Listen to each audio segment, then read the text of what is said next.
그 기쁨 비길 데 없네 라는 제목으로 하나님의 말씀 증거하도록 하겠습니다. 우리 지난주에 이어서 우리 14장, 로마서 14장 이 말씀은 하나됨에 대한 말씀입니다. 특별히 이제 전반부는 우리 지난주 말씀 살펴본 것처럼 비판하지 말라. 형제를 판단하거나 정죄하거나, 그래서 판단하고 정죄하게 되면 이제 비판이 나가잖아요. 그래서 형제를 비판하지 말라라는 내용이었고, 우리 후반부는 형제로 넘어지게 하지 말라. 그러니까 시험에 들게 하지 말라. 이런 말씀입니다. 그 무슨 얘기냐면, 우리가 신앙의 경험이나 또 경중이 다 다르잖아요. 그래서 이럴 수 있습니다. 내 입장에서는 괜찮아요. 내 입장에서는 그 정도는 괜찮은데 다른 사람에게는 안 괜찮은 문제가 있거든요. 그러면 그거 하면 된다는 거예요? 하지 말라는 거예요? 하지 말라는 거예요.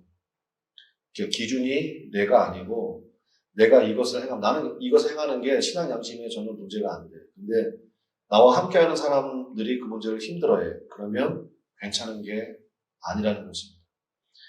왜냐하면 그 나한테 문제가 안 되기 때문에 나는 계속 하겠다. 그렇게 되면, 그런 관계가 지속이 되면 어떤 일이 발생하죠? 하나됨이 깨지기 때문에 그렇습니다. 하나됨이 깨지면 하나님이 역사하실 수가 없어요. 그래서 우리 하나됨을 유지하는 것이 굉장히 중요합니다. 하나됨이 깨지면 하나님이 뭐 하실 수 없다고요? 역사하실 수가 없어요. 하나님이 예비하신, 여호와의 하나님이 예비하신 축복도 있고 은혜도 있고 공급하심도 있고 있는데, 하나됨이 깨지면 하나님이 역사하실 수가 없기 때문에. 그래서 사도 바울이 사실은 이제 로마서뿐만 아니라 고린도 교회도 마찬가지고 비판하지 말라. 그 다음에 형제를 시험에 들게 하지 말라. 왜? 하나됨이 깨지기 때문에. 사실 로마 교회뿐만이 아니라 오늘날의 많은 교회도 이 문제가 내재되어 있는 것입니다. 우리 새삶의 교회도 마찬가지죠. 우리가 모두가 다 마음이 딱 맞습니까? 그럴 리가 없습니다. 왜냐하면 각자의 모습이 다르기 때문에, 각자의 살아온 환경, 또 처해 있는 위치가 다르기 때문에 그게 그럴 수가 없어요. 근데 그렇게 하나님께서 만드신 이유가 있거든요. 그 상황 가운데 하나됨을 유지해 나가야 돼요. 그래서 오늘 말씀을 통해서는 어떻게 하나됨을 유지할 수 있는가, 오늘 말씀을 통해서 우리가 살펴볼 수 있는데 한 3가지 정도로 살펴보겠고, 이 말씀을 기준으로 하나됨을 힘차게 아주 강력하게 이루어 나가야 됩니다. 교회도 여러분의 가족도. 그냥 같이 산다고 가족이 아니에요. 하나됨을 이루어 나가야 되거든요. 그래야 그릇이 온전히 예비가 돼서, 여러분이 예를 들어서 음식을 정성스럽게 준비했는데 깨진 그릇에다가 담지 않을 거 아니에요. 하나님도 마찬가지예요. 하나됨을 이루어가고 있는 그 공동체에 하나님이 역사하십니다. 그래서 오늘 말씀을 통해서 어떻게 하나됨을 유지할 수 있는지 살펴보도록 하겠습니다. 첫 번째는 하나님의 사업을 망치지 말라라는 것입니다. 우리 한번 따라하겠습니다. 하나님의 사업을 망치지 말라. 20절입니다. 20절 말씀 한번 볼까요? 20절에 보면 음식으로 말미암아, 그 다음에 밑줄 칩시다. 뭐를 무너지게 하지 말라? 하나님의 사업을 무너지게 하지 말라. 하나님의 사업에다가 우리가 표시를 좀 하면 좋겠습니다. 하나님의 사업이 뭔가요? 하나님의 비즈니스가 있나요?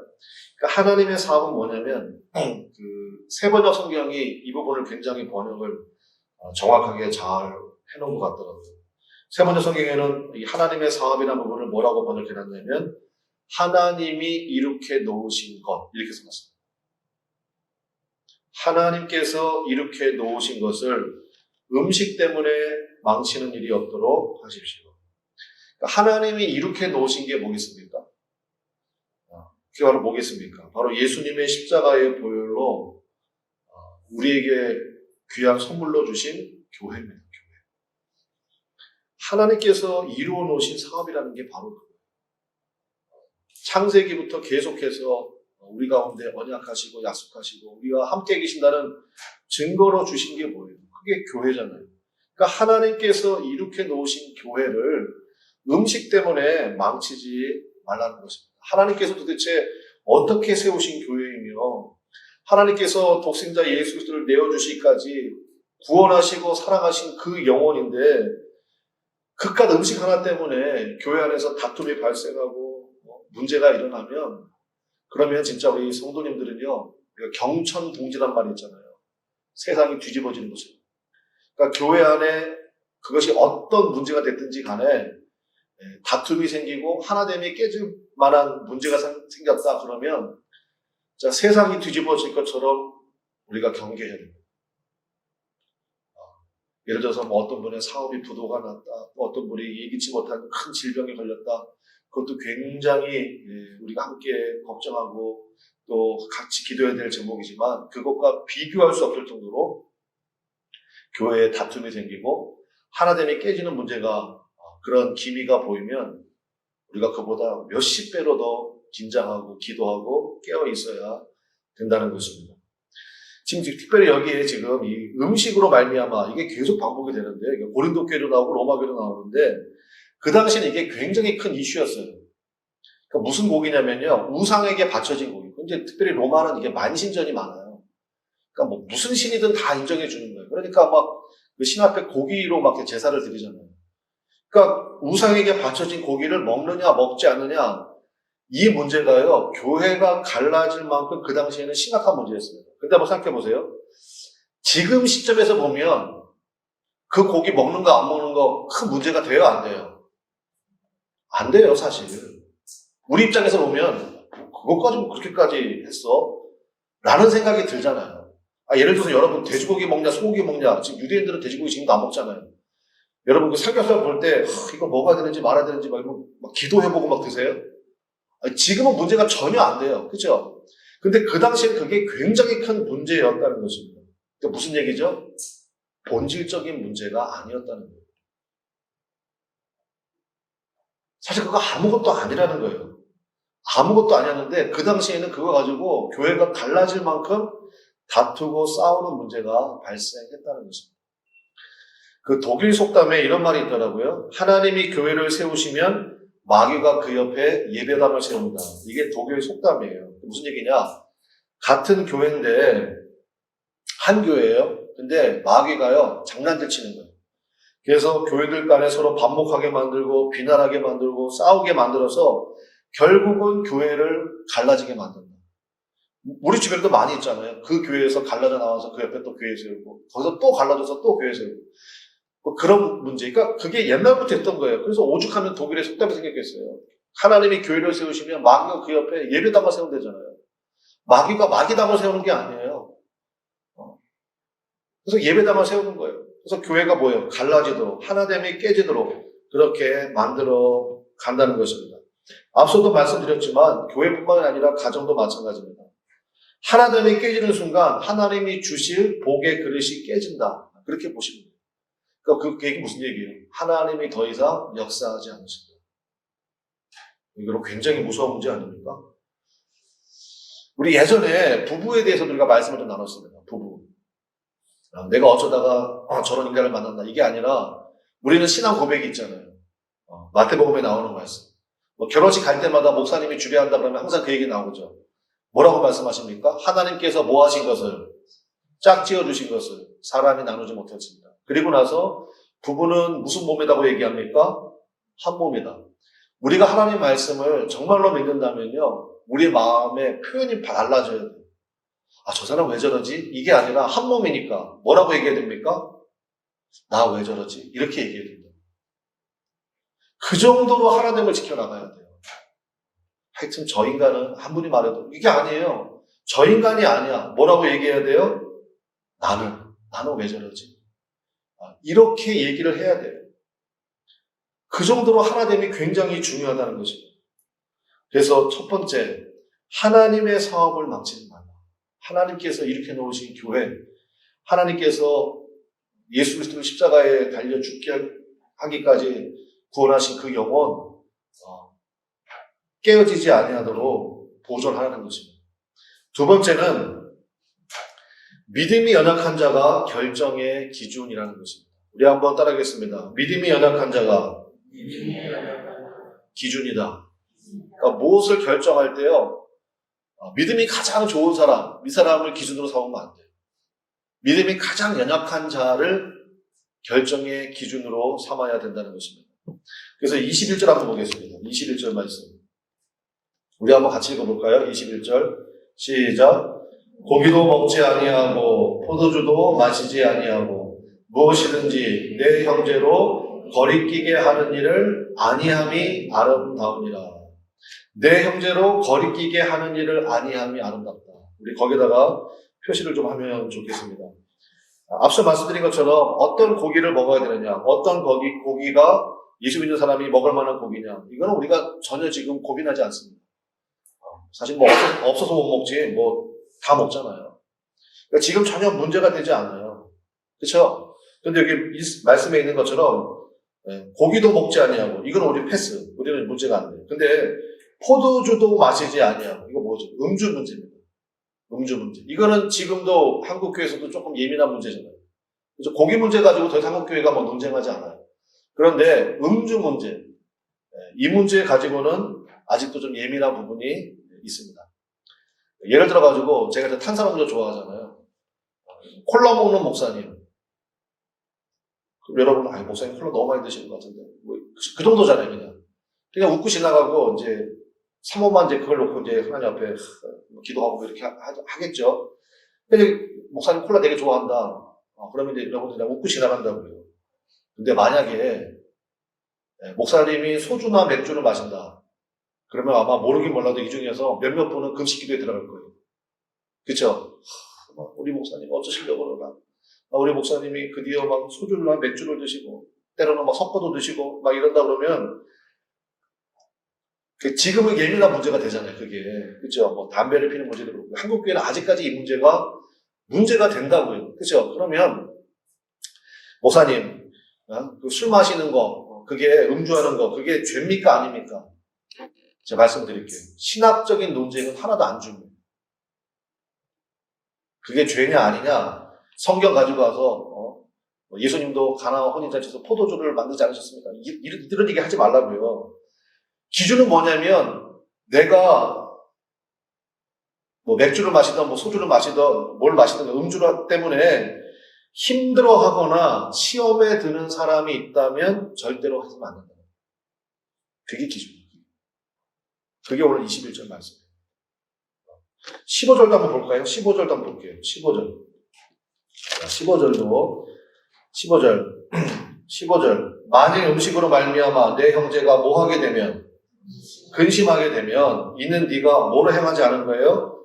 사랑으로 행하지 아니하면. 네 안에 사랑이 없다는 거예요. 그리스도께서 대신하여 죽으신 형제를 내 음식으로 뭐하게 하지 말라. 망하게 하지 말라. 그러면 술 끊어야 되는 거 아니냐, 그 얘기예요. 그래서 여러분, 고린도 교회는 이게 조금 더 심각했거든요. 고린도 교회에는 상황이 조금 더 심각했습니다. 그래서 제가 말씀을 준비하는데 한번 볼게요. 스크린에 8장 13절인데 한번 읽어보겠습니다. 우리 한번 다 같이 읽어볼게요. 시작. 그러므로 만일 음식이 내 형제를 실족하게 한다면 나는 영원히 고기를 먹지 아니하며 내 형제를 실족하지 않게 하리라. 아멘. 이게 기준이에요. 그러니까 목사님 술 먹는 게 죄는 아니잖아요. 네, 동의합니다. 그거보다 더 큰 죄가 얼마나 많아요. 그러나 당신이 술 먹는 문제 때문에 내 주변에서 단 한 사람이라도 시험에 들거나 내 가족 중에서 한 사람이라도 근심한다면 끊어버려야 돼요. 하지 말아야 돼요. 보세요. 사도 바울이 뭐라고 얘기합니까? 나는 영원히 고기를 먹지 않겠다. 아니, 신앙, 우리 지금 알잖아요. 아니, 무슨 고기를 먹든지 그거 사실 문제될 게 아무것도 없어요. 신학적으로 아무 문제 안 돼. 그런데 사도 바울은 혹시라도 내가 고기 먹는 문제 때문에 교인 중에 한 명이라도 이게 근심이 되거나 시험이 되면 내가 그 사람을 설득하겠다. 내가 그 사람을 가르치겠다. 이렇게 말하지 않냐고 뭐라고 얘기한다고요? 나는 영원히 고기를 먹지 않겠다. 왜냐? 하나됨이 깨지니까. 하나됨이 깨지면 하나님께서 역사하실 통로가 깨지는 거예요. 이게 기준이라는 거예요. 이게 기준. 믿습니까? 예를 들어서 목사님, 그래도 술 취하지 않을 정도의 음주는 괜찮지 않습니까? 오히려 그 성경에 보면 그 사도 바울이 또 어떻게 그런 것도 잘 찾아와가지고 그 디모데가 좀 위장이 안 좋았나 봐. 옛날에는 약이 좀 없었잖아요. 그러니까 자주 나는 속병을 인해서 포도주 좀 마시라 그랬거든요. 어디서 또 그런 말씀 또 잘 찾아와가지고 이거 보십시오. 포도주 마시라고 그러지 않았습니까? 그래서 식사 후에 한 잔씩 딱 마시는 거는 몸에 상당히 좋다는 또 의학적인 소견도 있습니다. 제가 한마디 하죠. 요즘에는 위장약이 좋은 게 많습니다. 위장약이 좋은 게 많을 뿐만 아니라 정이나 그렇게 마시고 싶으면 가족 동의서 받아오세요. 우리 남편이 혹은 뭐 우리 아빠가 아니면 뭐 여자분들은 잘 안 마시잖아요. 어쨌든 간에 마시는 게 전혀 문제가 안 됩니다.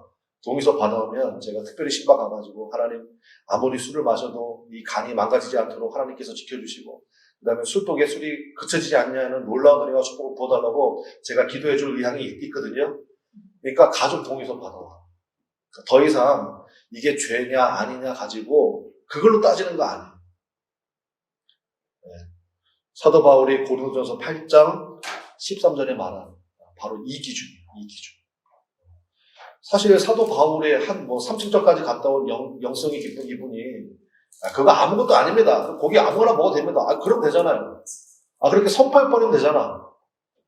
근데 그렇게 하지 않는다는 거예요. 그렇게 하지 않고 볼펜 딱딱거리지 마세요. 네, 그렇게 하지 않고 한 사람이라도 시험에 드는 사람이 있으면 내가 그거 안 먹겠다는 거예요. 바로 이 자세가 중요하다는 것입니다.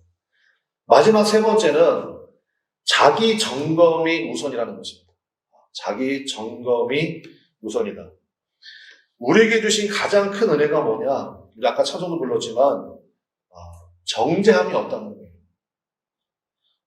그래서 여러분 그 증거로 성령님이 우리 안에 임하신 거거든요. 그러니까 이거는 사실 우리가 일평생 기뻐하고 춤출 일이죠. 예수 믿는 사람은 그래서 하나님의 심판대 앞에 쓰지 않습니다. 왜? 정죄함이 없기 때문에. 정죄함의 증거가 뭐예요? 여러분 안에 성령님이 계시잖아요. 여러분 안에 성령님이 계시기 때문에 정죄함이 없어요. 정죄함이 없는데 무슨 심판을 받아요?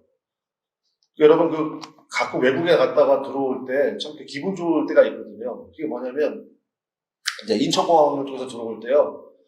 이제 이미그레이션 통과를 해야 되잖아요. 통과를 해야 되는데 우리나라에 딱 들어올 때요. 한국 사람들이 따로 서는 줄이 있어요. 내국인들 줄이 따로 있고 외국인들 줄이 따로 있어요. 그래서 내국인들 딱 줄 서 있으면요. 그냥 프리패스예요. 여권만 보여주고 특별히 문제 없어요. 나 통과해요. 그 통과할 때마다 기분 좋아. 근데 이제 외국 포리너들 줄에 딱 서 있으면 일길이는 왜 왔느냐, 목적이 뭐냐, 연락처는 어떻게 되느냐 해가지고 다 심사를 해야 되잖아요. 그치. 통과할 때마다 되게 기분 좋더라고요. 근데 저는 통과할 때마다 그런 생각이 들어요. 하나님 나라 가서도 마찬가지입니다. 성령님이 안에 계신 분, 이쪽 중. 그렇지 않은 분들은 이제 심판하셔야 되겠죠. 우리는 프리패스예요. 그래서 예수 믿는 사람에게는 우리 한번 따르겠습니다. 정죄함이 없나니. 이게 정말 기뻐하고 기뻐할 일이거든요. 정말 기뻐하고 기뻐할 일이에요.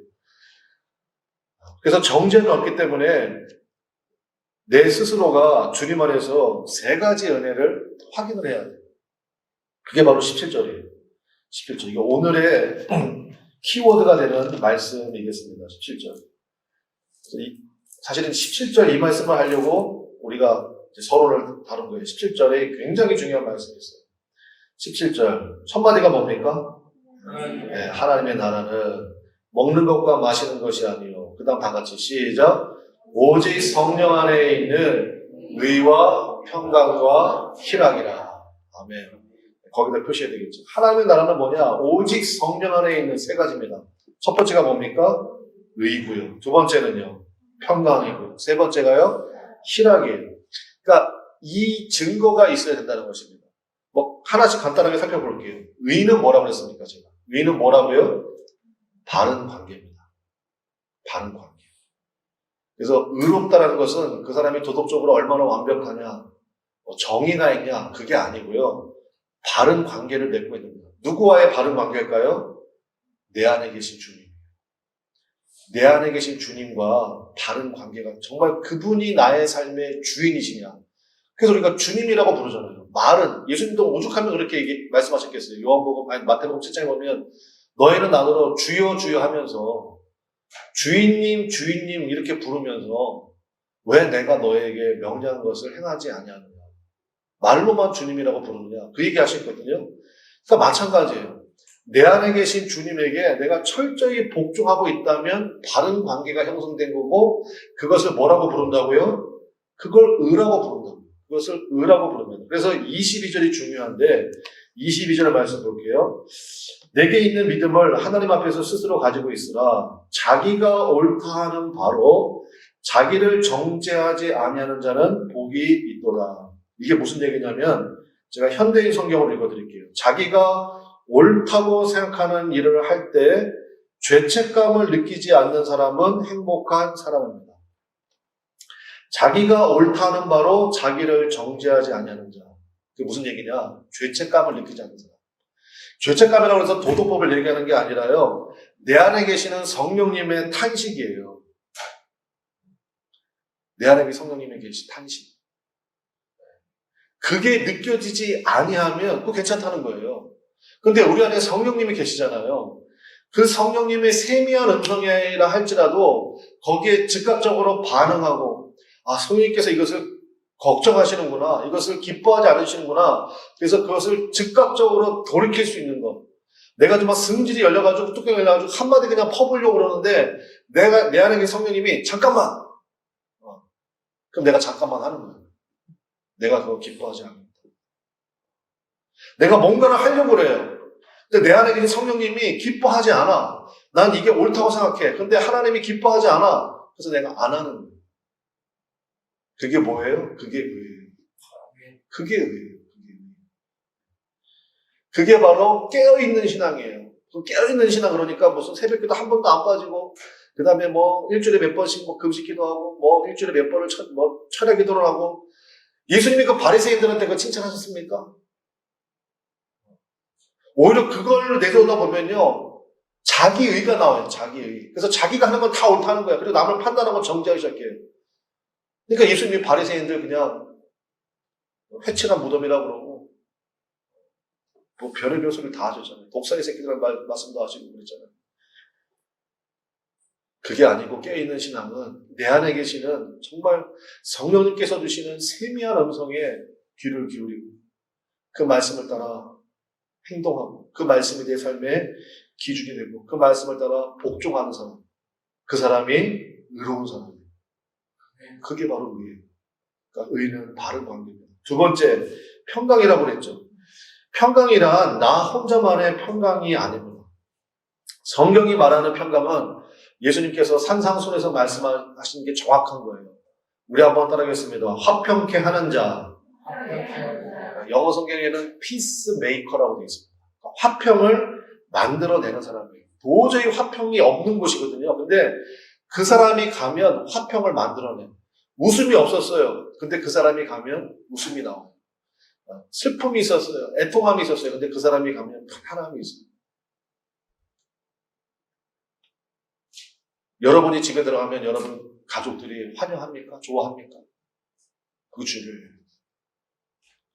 여러분이 어떤 공동체 속했는데 여러분이 들어가면 다 환영합니까? 겉으로만 환영하는지 진짜 환영하는지 저 사람 알아서 믿어. 우리 아빠 왜 이렇게 일찍 들어왔지? 이러면 안 된다. 엄마랑 없는 시간이 나는 제일 행복해. 이러면 안 된다. 맨날 엄마는 나한테 잔소리만 하고 또 잔소리 또 듣게끔 만드는 자기 자신도 살펴봐야지. 근데 어쨌든 간에 화평케 하는 자예요. 화평케 하는 자. 그래서 여러분 이게 기도 제목 돼야 돼요. 하나님 제가 화평케 하는 자가 되기를 원합니다. 화평케 하려면요 결국 뭐냐? 자기 희생이 있어야 된다는 거예요. 손해볼 줄도 알아야 되고요. 헌신할 줄도 알아야 돼요. 여러분 그 사람 멍청해가지고 그렇게 당하고 있는 거 아니에요. 그 사람도 그렇게 할 수 있어요. 그런데 그렇게 하면 다퉈야 되니까. 그렇게 하면 화평이 깨지니까. 그래서 그냥 아무 말도 안 하고 있는 거예요. 그걸 또 알아들어야 되는데 그걸 또 못 알아들어. 제가 이긴 줄 알고 자기가 옳은 줄 알고 착각도 그런 착각이 없는 거죠. 화평케 하는 자예요. 제가 여러분에게 여쭤볼게요. 집이 저절로 깨끗해집니까? 집이 저절로 깨끗해져요? 들어갔더니 집이 너무 반짝반짝해. 그냥 싱크대가 그냥 깨끗하고 그냥 설마 구석구석 먼지도 하나도 없고 그냥 어떻게 하나님이 역사하셔서 저절로 된 거죠? 그럴 리가 있습니까? 누군가는 손에 걸려든 거예요. 누군가는 희생을 한 거예요. 그거를 볼 줄 알고, 그거를 감격할 줄 알고, 그걸 감사할 줄 알고, 그리고 나도 그렇게 되기를 원합니다. 그렇게 가야 돼요. 그게 바로 뭐예요? 화평케 하는 자. 오늘 이 말씀을 들은 여러분들은 화평케 하는 자가 되시기를 주님의 이름으로 간절히 축원합니다. 예. 우리 교회도 비교적 깨끗하잖아요. 정결하잖아요. 주님께서 역사하셔서 저절로 되는 거겠죠. 누군가는 땀 흘리고 있는 거예요. 그런 분들을 귀하게 볼 줄 압니다. 누군가는 와서 의자 닦았어요. 깨끗이 화분 정리해놨어요.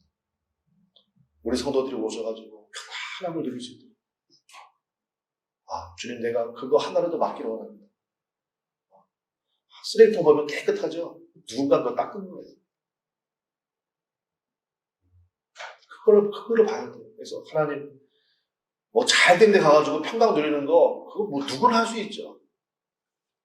그러니까 사도 바울이 얘기한 거 그건 뭐예요? 그거 애기라는 거예요, 애기. 애기들 다 해줘야 되잖아. 하나부터 열까지. 애기는 울기만 하면 돼. 울기만 하면, 배고파. 그러니까 엄마가 젖 물려주고. 또 울면, 그래. 응가해서 기저귀 갈아주고. 씻겨주고. 애기.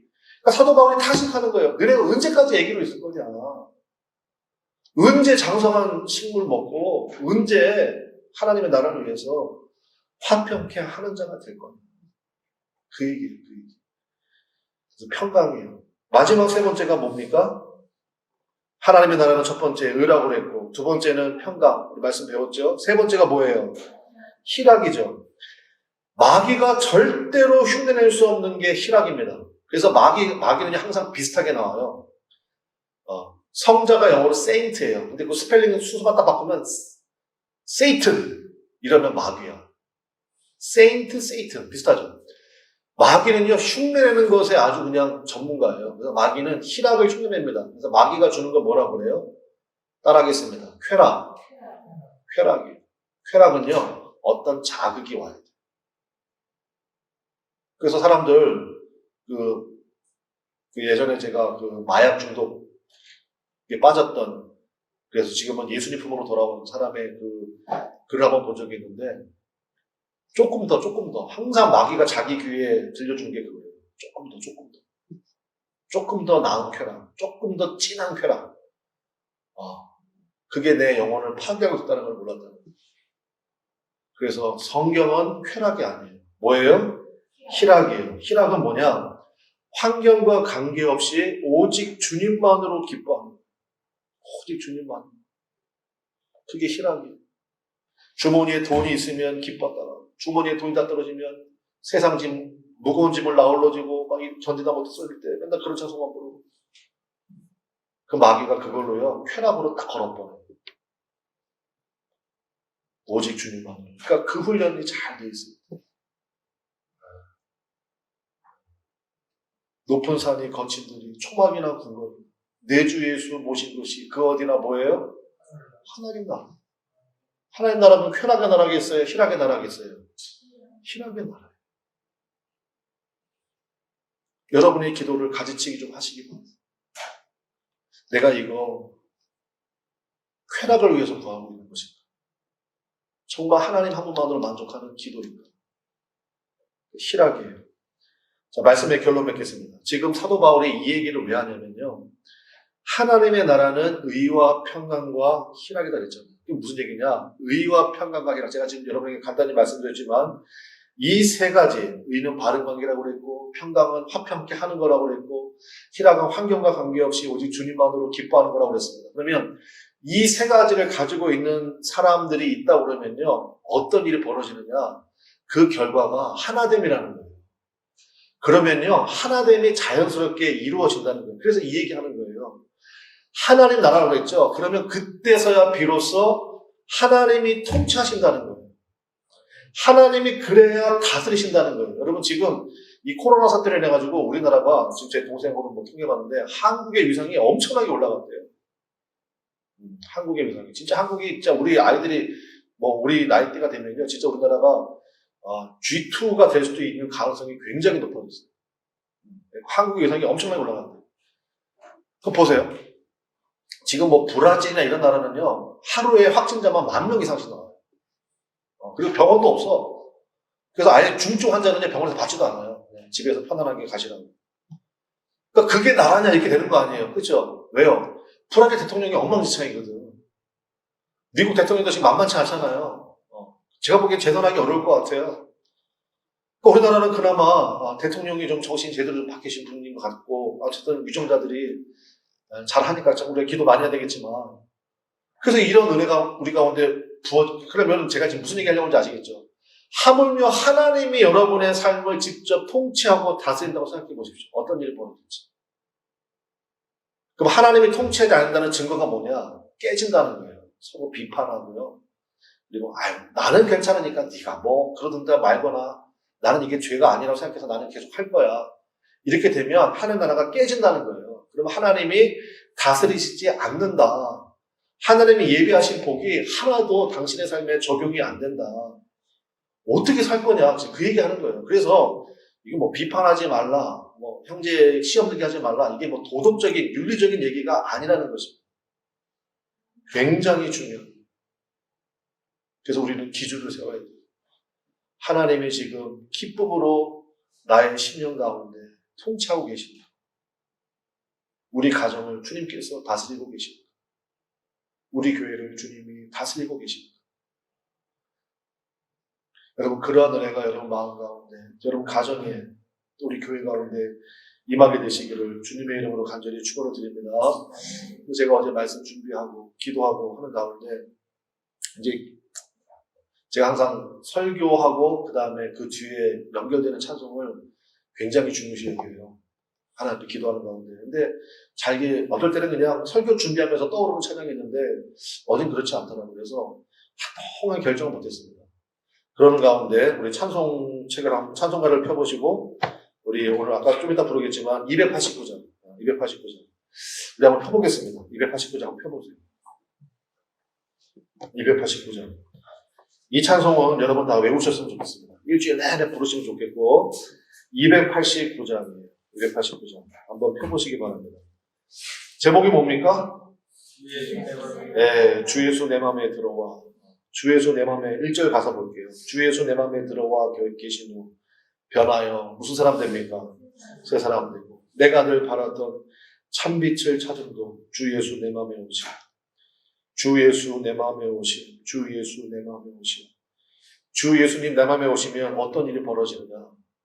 물 밀듯 내 마음에 뭐가 넘쳐요? 네, 기쁨이 넘친다. 기쁨이 넘친다.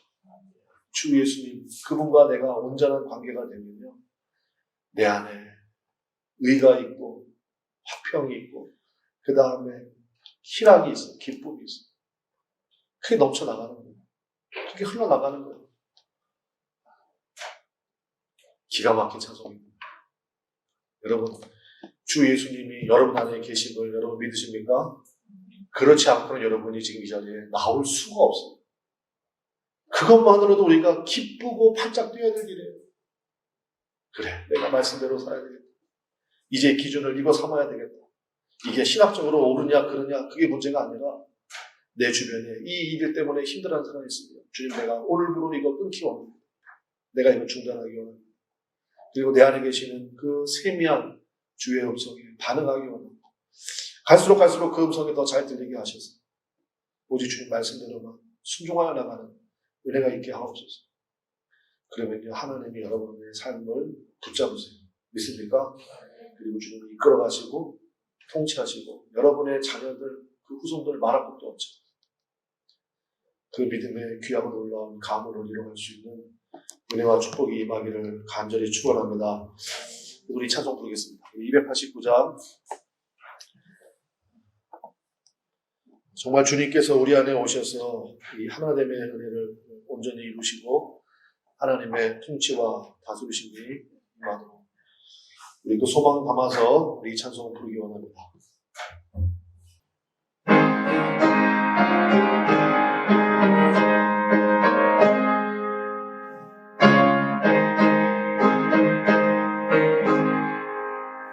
주 예수 내 맘에 들어와 계시고 변하여 새 사랑을 고 내가 바라던 찬빛을 찾은 너 주 예수 내 맘에 오신 주 예수 내 맘에 오신 주 예수 내 맘에 오신 내 맘에 기쁨이 넘치는 주 예수 내 맘에 오신 주 예수 내 맘에 들어와 계시는 왕년들의 지르고 너의 것보다도 더 많던 내들과 눈보다 더 이어졌네 주 예수 내 맘에 오신 주 예수 내 맘에 오신 내 맘에 기쁨이 넘치는 주 예수 내 맘에 오신 내 맘에 소망을 끝내리 가지는 주 예수 내 맘에 오신 지는 꿈이 사라져 버리고 주 예수 내 맘에 오신 주 예수 내 맘에 오신 주 예수 내 맘에 오신 내 맘에 기쁨이 넘치는 주 예수 내 맘에 오신 사랑의 음침한 물장이 많아도 얼굴이 노련히 줘 저리 하늘로 환하게 누리고 주 예수 내 맘에 오신 주 예수 내 맘에 오신 주 예수 내 맘에 오신 내 맘에 기쁨이 넘치는 주 예수 내 맘에 오신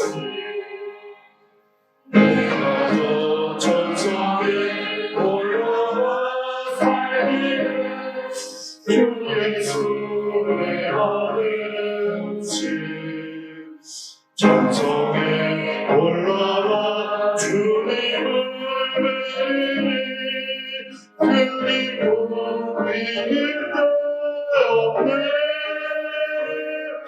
주 예수 내 맘에 오신 주 예수 내 맘에 오신 내 맘에 기쁨이 넘치는 주 예수 내 맘에 오신 사랑하는 성도 여러분 지금 통성으로 함께 간절히 기도하기 원합니다. 제가 주님 앞에 간절히 기도할 것은 하나님 주 예수님 내 맘에 오셔서 나와 함께 하시는 이 한 가지가 내 평생의 기쁨 되기 원하고 그 주님의 음성에 귀 기울여서 이제는 내 입에서 비판이나 정죄가 사라지게 하시고 내 주변에 단 한 사람이라도 힘들어한다면 사도 바울이 말한 것처럼 나는 영원히 고기를 먹지 않느니라. 하나님 아버지, 이 믿음의 놀라운 기준을 갖도록 주님 역사해 주시옵소서. 하나님의 나라는 의와 평강과 희락이라고 그랬습니다. 주님의 음성에 귀 기울여 살기를 원하고 화평케 하는 자가 되기를 원합니다. 나 때문에 내 가정에 우리 교회에 평강이 임하기를 원하고 하나님 아버지 그로 인해서 놀라운 기쁨의 역사가 나타나기를 원합니다. 그 일에 쓰임받게 하여 주시옵소서. 이 시간 우리 결단의 기도를 주 앞에 드리기를 원합니다. 다 같이 주여 한번 부르고 통성으로 간절히 기도하겠습니다. 주여.